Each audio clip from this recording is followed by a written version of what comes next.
విగ్రహములకు అర్పించిన దానిని ప్రార్థన చేసుకొని తినవచ్చా?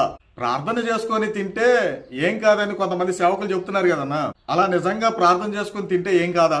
విగ్రహములకు అర్పించిన వాటిని లేదా ప్రసాదాలను తింటే అపవిత్రము, పాపము అని ప్రసాదాలకు భయపడి పారిపోతున్నావా?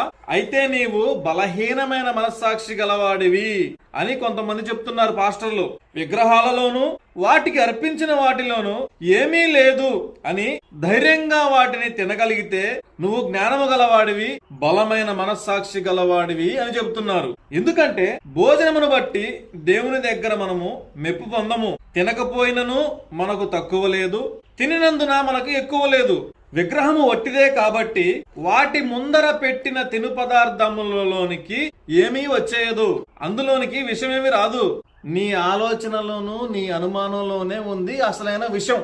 నువ్వు అలాంటి బలహీనమైన మనస్సాక్షి గలవాడవైతే ప్రసాదాల జోలికి పోవద్దు అని చెప్తున్నారు కొంతమంది పాస్టర్లు. ప్రసాదములో ఏదో ఉంది అని డౌట్ పడి తినకుండా దూరం పెట్టేవాడు బలహీనమైన మనస్సాక్షి గలవాడే అయితే, మరి దానియేలు, షడ్రక్, మేషక్, అబేద్నగో అనేవారు బబులోను సామ్రాజ్యములోని నెబుకద్నెజరు రాజు తినే భోజనాన్ని మాకు వద్దు, మేము ఆకుకూరలు, కూరగాయలు మాత్రమే తింటాము అని ఎందుకన్నారు?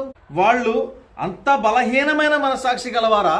ప్రార్థన చేసుకొని తింటే సమస్తము పరిశుద్ధపరచబడతాయనే జ్ఞానం వారికి లేదా? పాపం దానియేలు గారు ఎంత ప్రార్థనాపరుడు. ఆయన ప్రార్థన చేస్తే దేవుడు సింహాల నోళ్లనే మూయించాడు. దానియేలు బలహీనమైన మనస్సాక్షి గలవాడు కాబోలు. అందుకే పాపం ప్రార్థన చేసుకుని రాజు భోజనం తినకుండా మాకు వద్దు అని చెప్పేసి దానికి భయపడి దూరంగా పారిపోయాడు. విగ్రహార్పితములను తినకుండా వాటిని దూరం పెడితే వాటికి భయపడ్డట్టు కాదు, అతడు బలహీనమైన మనస్సాక్షి కల్లోడు కాదు. అది ఒక సమర్పణ.